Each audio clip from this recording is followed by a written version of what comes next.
Vamos a aprovechar el tiempo y vamos a pedirle al Señor que el Señor nos dirija en esta hora y que hable a nuestros corazones. Amado Padre, en el nombre de Jesús, Señor, queremos seguir bendiciendo tu nombre, Señor, exaltándolo, Padre, y atribuyendo a ti, Señor, el honor, la gloria, la honra y la alabanza, Padre. Queremos suplicarte, Señor, que en esta hora, Padre, tu Espíritu Santo auxilie nuestros corazones, Señor, y nos dé un escuchar con entendimiento de tu palabra, Señor.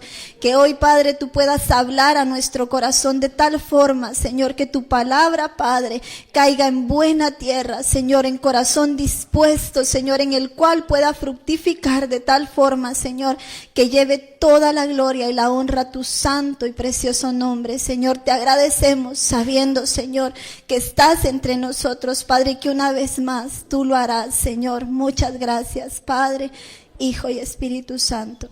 Amén. Ay, amén. Ay, hermanos, ha sido duro llegar hasta aquí.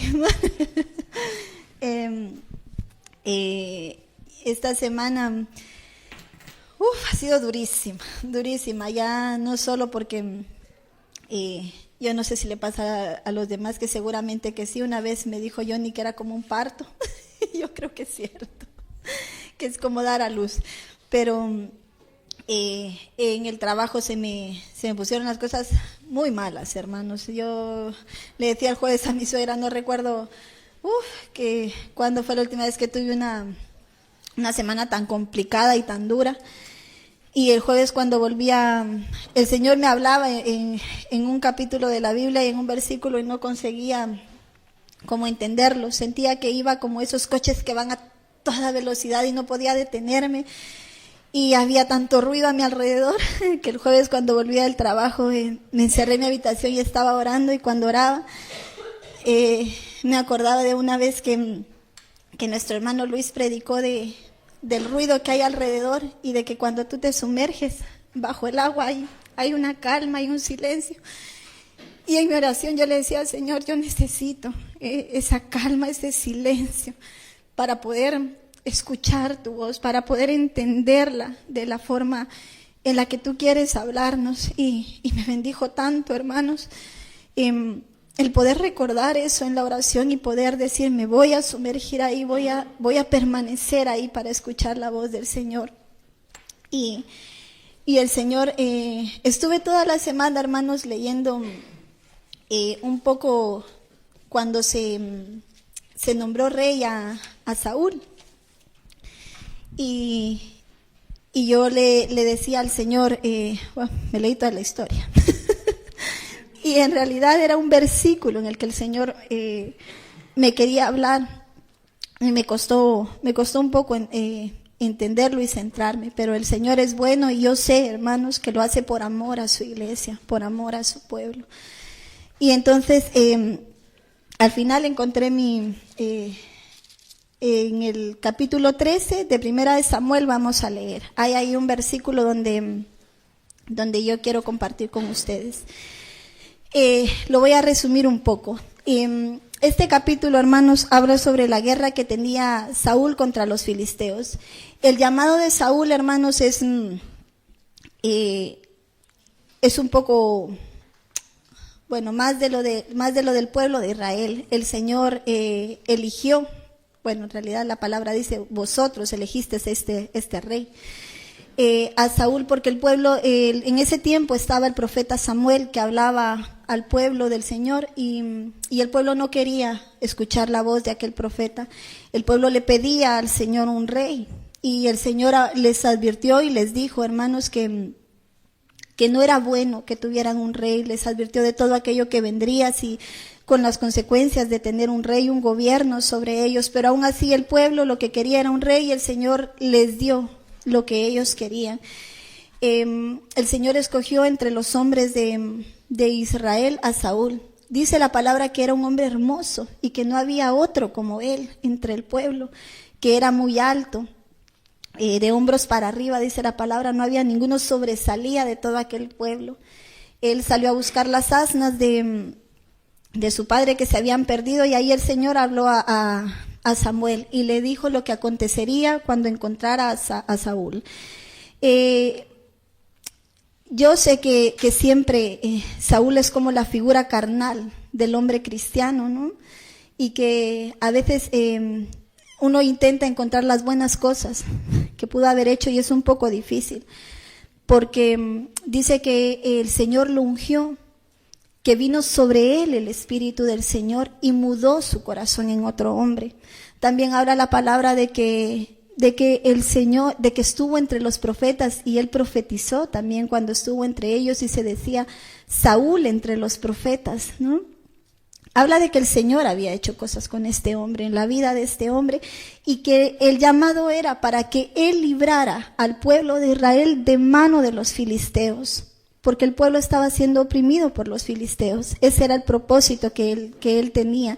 Y aún Samuel les dijo, antes de, en este capítulo 12, antes de este 13, él les dice, hermanos, que si el rey que el Señor va a poner y el pueblo siguen los estatutos del Señor, el Señor estaría con ellos. El Señor los bendeciría y el Señor los ayudaría.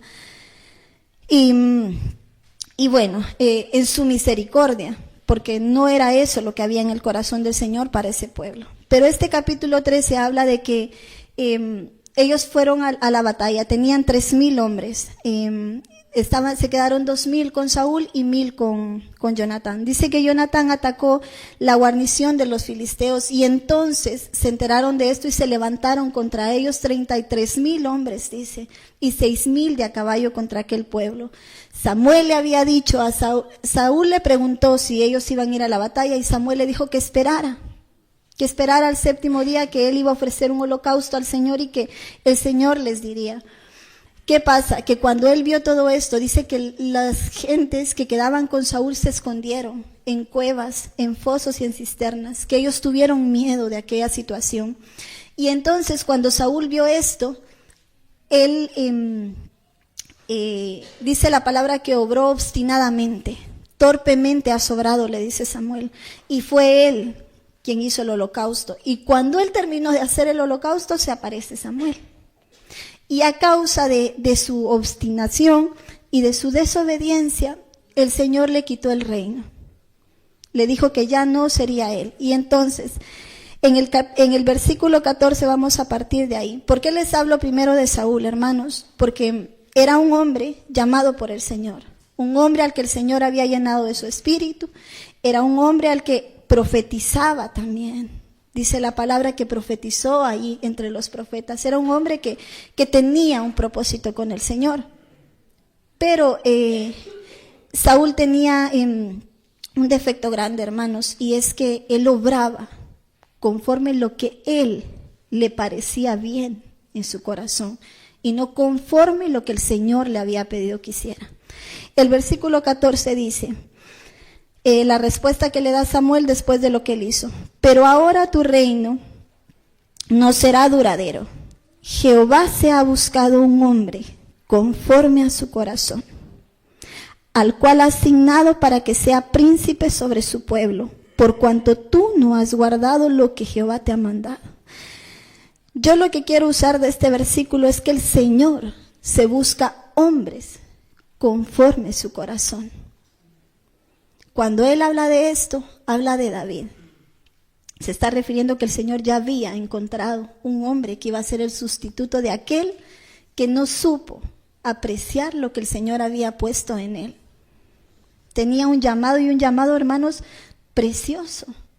A pesar de todas las situaciones, el Señor quería glorificar su nombre en la vida de este hombre, pero no fue así. Y dice que por su obstinación, dice que aquello es como el pecado de adivinación, que aquella necedad, que la desobediencia es como pecado también de rebeldía, de idolatría. Y a mí eso me impactó, hermanos, porque a veces, ¿y por qué lo digo así? Porque nosotros estamos dentro de los que somos llamados del Señor. Porque nosotros puede que estemos llenos del Espíritu Santo y profeticemos y estemos entre el pueblo del Señor, pero nuestras actitudes distan mucho de lo que el Señor requiere de un corazón conforme al corazón del Señor. Entonces, bien, yo encontré un versículo en Primera de Reyes 3:6 Vamos a dejar esto aquí, ¿vale? Y lo voy a leer. Que me llamó mucho la atención. En realidad este capítulo, hermanos, habla de cuando Salomón le pide sabiduría al Señor. Y se aparece en sueños porque él iba a ser el sustituto de su padre, ¿no? Pero no es esa la historia a la que yo quiero hablar, sino lo que hay en el versículo 6. Este es Salomón respondiéndole al Señor cuando el Señor le dice: pídeme lo que tú quieras y yo y yo lo haré, yo daré lo que tú quieras. Y Salomón le responde esto al Señor: tú has tenido gran misericordia con tu siervo David, mi padre. David, de quien hablábamos que era el varón que el Señor ya se había escogido porque era conforme a su corazón, ¿no? Dice, de David mi padre, porque él anduvo delante de ti en verdad, en justicia y en rectitud de corazón para contigo. Eso fue lo que a mí me llamó la atención. Muchas veces nosotros, cuando se habla de David fue el dulce cantor de Israel. David anduvo delante del Señor conforme a los estatutos del Señor porque el Señor lo dejó escrito. Y nosotros nos preguntamos, ¿qué es andar conforme al corazón del Señor? ¿O qué debe de haber en mi corazón para andar conforme a lo que el Señor quiere que yo ande? Y yo me preguntaba eso, porque no es solo adorar, no es solo orar, no es solo venir a la iglesia, como lo hemos visto con Saúl. No es solo tener esas cosas, hermanos, porque muchas de esas cosas las llenamos. Venimos a la iglesia, adoramos, cantamos al Señor, llevamos una vida medianamente correcta, pero ¿qué hay en el corazón del hombre? ¿Qué es lo que al Señor le agrada? Eso es y seguramente, hermanos, habrán muchas más cosas que al Señor le agrade y muchas que estudiar de David. Pero me llamó la atención que esta es la respuesta de Salomón. Salomón sabía lo que había en el corazón de su padre. Lo había visto. Había visto que en el corazón de su padre habían tres cosas. Había verdad, había justicia y había rectitud. Dice, para contigo, mi padre tuvo estas tres cosas en su corazón. Y entonces, hermanos, yo le decía al Señor, ¿y cómo nosotros aplicamos a nuestra vida esas tres cosas? ¿Cómo nosotros podemos agradarte a ti, Señor, en nuestro diario vivir? Con verdad, con justicia y con rectitud. ¿Cómo nosotros podemos accionar estas cosas en nuestra vida para que el Señor se agrade de nosotros? Entonces me encontré un salmo precioso. Es el Salmo 15. Es pequeño, ¿vale? Y dice ahí, este salmo, hermanos, contiene las tres palabritas que Salomón decía ahí, que estaban en el corazón de su padre. Pero también añade otras cosas, cómo nosotros deberíamos de caminar o de comportarnos, ¿vale? Dice, solo el título, hermanos, háganse ustedes una idea. Dice, los que habitarán en el monte santo de Dios. Ahora bien, dice el versículo 1. Este es David preguntándole al Señor, Jehová, ¿quién habitará en tu tabernáculo? ¿Quién morará en tu monte santo? Y dice el versículo 2, el que anda en integridad y hace justicia, el que habla verdad en su corazón. Pero dice el 3, el que no calumnia con su lengua, ni hace mal a su prójimo, ni admite reproche alguno contra su vecino. Aquel a cuyos ojos el indigno es menospreciado, pero honra a los que temen a Jehová. El que aún no ha jurado en perjuicio propio, no por eso cambia. Quien su dinero no dio a usura, ni contra el inocente admitió soborno. Pero el final, hermanos, ya me parece extraordinario. Dice, el que hace estas cosas no resbalará jamás.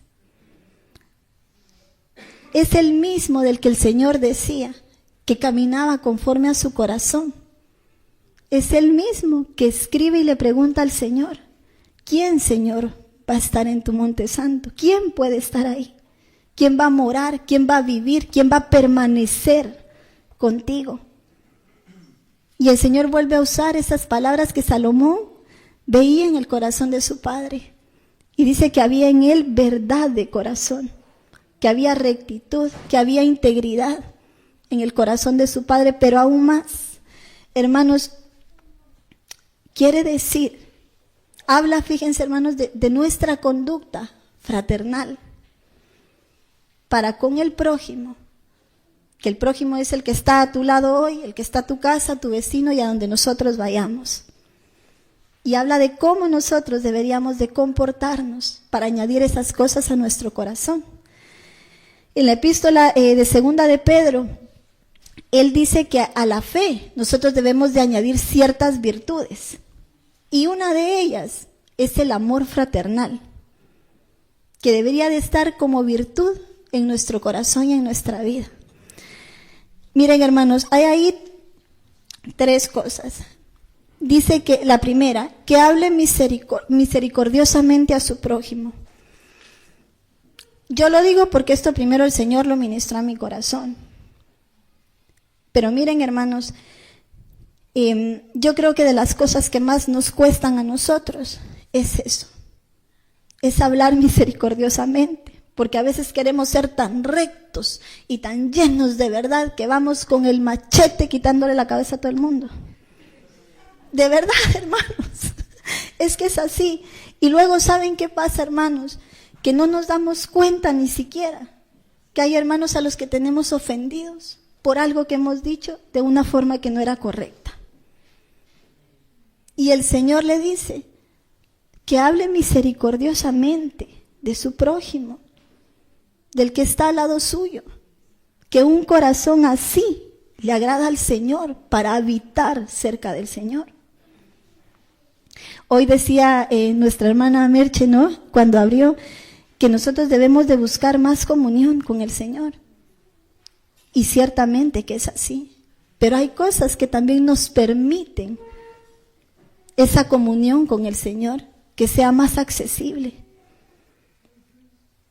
Porque miren, hermanos, le decía Samuel a Saúl, no, si al Señor le da igual la grosura del carnero que le hayas quemado, si el Señor no se agrada tanto de los sacrificios como de tu obediencia, como que tú hagas lo que está en la palabra, como que tú vivas así.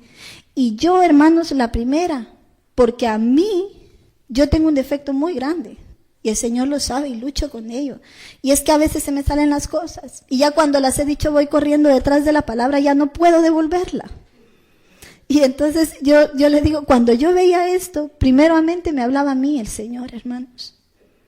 Que aprendamos a hablar misericordiosamente entre nosotros. Porque el amor fraternal tiene esas cosas como virtud también. Saber amarnos. Saber tenernos paciencia. Porque el Señor nos tiene una paciencia tremenda, hermanos. Una paciencia admirable lo que el Señor hace con nosotros. Que de la misma forma nosotros podamos hablar misericordiosamente. Porque aún yo les decía, hermanos, cuando a mí el Señor me ha exhortado y me exhorta a través de la palabra, el Señor no me ofende, ni me lastima, ni me duele, sino que redarguye mi corazón. Y su Espíritu hace que yo vuelva, porque con amor y misericordia lo ha hecho el Señor, aunque la palabra sea dura.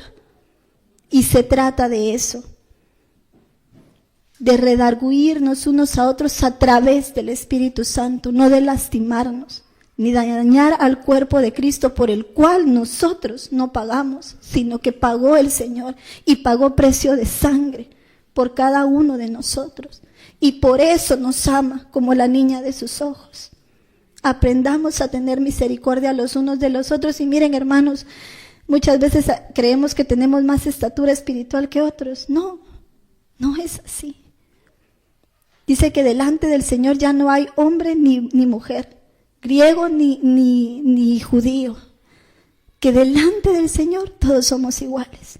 Pero ciertamente, hermanos, que también Pablo dice, con madurez hablamos con los que ya han crecido. Sí, pues con los que todavía no han crecido, más tengamos misericordia si nosotros pensamos que nosotros ya somos maduros. Enseñémosle a los pequeños a comportarse delante del Señor como debe de ser, no con palabras, sino que nuestra actitud les enseñe más que lo que nosotros digamos. Amén. La segunda cosa que quería decirles es, dice, el Señor les dice en el versículo 3, el que no calumnia con su lengua, ni hace mal a su prójimo, ni admite reproche alguno contra su vecino. Miren, hermanos, dice que no murmura o diga algo que destruya la reputación del hermano, porque a veces somos ligeros para decir, no, es que yo lo vi y tal. ¿Y qué estamos haciendo? Destruyendo. No estamos edificando, y nosotros somos llamados para edificar el cuerpo de Cristo. Somos edificadores del cuerpo de Cristo. No hemos sido llamados para ser destructores. Y si hubiera algo, hermanos, que el Señor tiene que juzgar, que el Señor a cada uno le enseñe, le muestre, que el Señor traiga revelación al corazón de cada uno como lo hizo con David. Yo un día les decía a los hermanos, yo sé que David sabía su pecado, pero no conocía a lo mejor la intensidad de lo que había acarreado aquello que él había hecho. Porque cuando llegó el profeta Natán, a mí me encanta esa historia porque es como nosotros, hermanos. Muchas veces sabemos que estamos haciendo las cosas y las hacemos. Y cosas, no estoy hablando a lo mejor de un adulterio, no estoy hablando de una fornicación, pero sabemos que tenemos cosas. Y David en ese momento lo sabía. Y cuando llega Natán, como no entendía las cosas como las estaba viviendo, le presenta en otro su problema. Y como para eso somos muy buenos y somos expertos, juzgadores de los otros, entonces allí él sí profirió juicio. Y él mismo dio juicio a su problema. Y entonces, ¿qué hizo el Señor? Yo ciertamente creo que en ese capítulo el Señor le reveló algo más allá a David y le mostró verdaderamente cuál era su pecado. Lo que el Señor no había hecho con él, pero él sí hubiera hecho. Y le mostró el Señor con misericordia, con amor. El Señor le mandó a alguien que le hablara y el profeta no llegó a decirle, mira, tú eres esto, esto y esto, porque no. Yo creo que hasta para eso el Señor nos tiene que dar gracia, hermanos. De verdad que la palabra habla de que hay un don de exhortación. Yo digo que hasta eso deberíamos de pedir y buscar delante del Señor. Poder exhortar llenos del Espíritu Santo, con la guianza de Él, con el amor del Señor, con la misericordia que el Señor tiene. No como nosotros, como David, lo hubiéramos hecho. Porque seguramente que si a mí alguien me presenta mi caso en otro, yo juzgaría igual. Y a lo mejor no me entero que soy yo, como la historia de David. Pero el Señor le mostró, es que eso eres tú. Y que el Señor lo haga así, que no nos destruyamos, hermanos. Somos un cuerpo precioso para el Señor, valioso. Dice que deberíamos de crecer sanos, unos a otros, amarnos, bendecirnos, atesorarnos. La palabra dice que en cuanto a honra, nosotros prefiramos a nuestros hermanos. Que aprendamos a exhortar así. Que no juzguemos, hermanos, a la ligera, porque a mí me ha pasado. Y luego cuando el Señor te lo muestra, cómo te duele, porque tú dices, a lo mejor dañé a mi hermano. Y no es que a lo mejor, seguro que ya lo hemos hecho. Amén. Dice, cuando dice esto, hermanos, de en el versículo dice que no admite reproche alguno contra su vecino. Esta palabra, hermanos, dice que, porque a ver, yo sé que hay ciertas situaciones, ¿no? Que uno a veces dice, pues mira, sí, pero cuando habla de este reproche, dice que es que no permite que quede avergonzado su hermano, que no permite la desnudez de su hermano, sino que lo cubre con amor y con misericordia. Miren, hermanos, también sé, hermanos, como ser humano que soy, que cuesta mucho cubrir la desnudez a veces y que nos es más fácil destaparla y dejar desnudo al hermano. Pero la palabra dice que no debería de ser eso, sino que nosotros no deberíamos de admitir ni siquiera admitirlo. A mí me encanta escuchar las prédicas de un hermano guatemalteco, ¿vale? Y él decía, y me encanta porque tiene tanta sabiduría en sus consejos y a mí me gusta porque las aplico a mi corazón.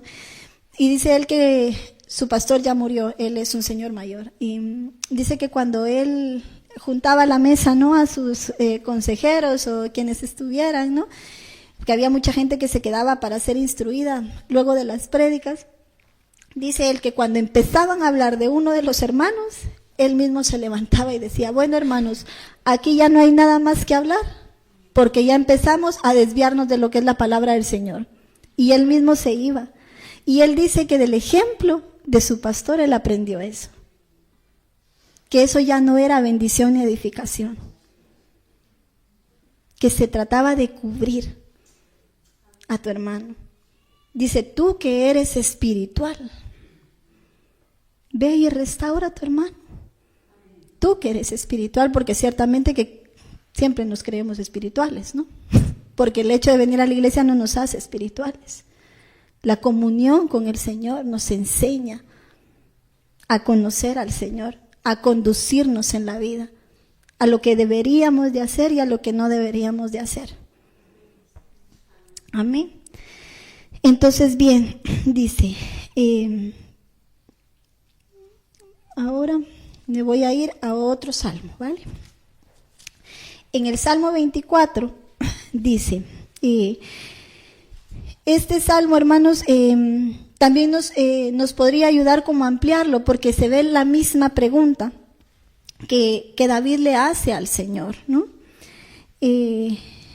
Dice en algunos, decía ahí en unos comentarios que se cree que este era el salmo que se iba cantando el día que David trasladó el arca de la casa de Obed-edom a Jerusalén. Y entonces dice, voy a leer el versículo 3, ¿vale? Dice, ¿quién subirá al monte de Jehová? ¿Y quién estará en su lugar santo? Y responde el 4. Y me encanta porque David le preguntaba al Señor y seguramente que el mismo Señor le inspiraba la respuesta para que la dejara plasmada, para que nosotros supiéramos cómo conducirnos en la vida. Y dice el 4, el limpio de manos y puro de corazón. Sí, David siempre hace énfasis en el corazón. La palabra dice que el corazón es engañoso, hermanos, más que todas las cosas, pero un corazón conforme al Señor es diferente y nos ayuda a vivir de una manera distinta. En cuanto nosotros desconectemos de la presencia del Señor y de hacer las cosas que el Señor nos dice, entonces yo creo que ahí verdaderamente acciona un corazón engañoso y nos hace pensar que estamos haciendo las cosas correctas. Porque a David le pasó. La palabra dice que anduvo conforme al corazón del Señor, pero que una cosa, un pecado tremendo tuvo. Y que fue el pecado con Betsabé. Pero ¿qué le pasó a él? Que en el tiempo que tenía que estar en la batalla, él prefirió descansar y quedarse en la casa. Cuando nosotros empezamos a hacer cosas que están fuera de lo que el Señor nos pide, empezamos a desconectar y nos lleva cada vez más al estado de Saúl. En Gálatas dice que el espíritu se opone contra la carne y la carne contra el espíritu. Si nosotros lo vemos como Saúl, referencia de la carne, y David, referencia del espíritu, quiere decir, hermanos, que el espíritu se opone para que nosotros no hagamos lo que nosotros queremos o lo que nosotros pensemos, como Saúl pensó, no, Samuel ya no viene. No, si el trabajo de Saúl y de nosotros es creer y abrazarnos a la fe. Ese es el trabajo nuestro. Que Él dijo que venía el séptimo día, pues no se ha terminado el día. Que el Señor dijo que volverá, pues el Señor volverá. Que el Señor dijo que volvería por una iglesia pura, sin mancha, sin tacha y sin arruga.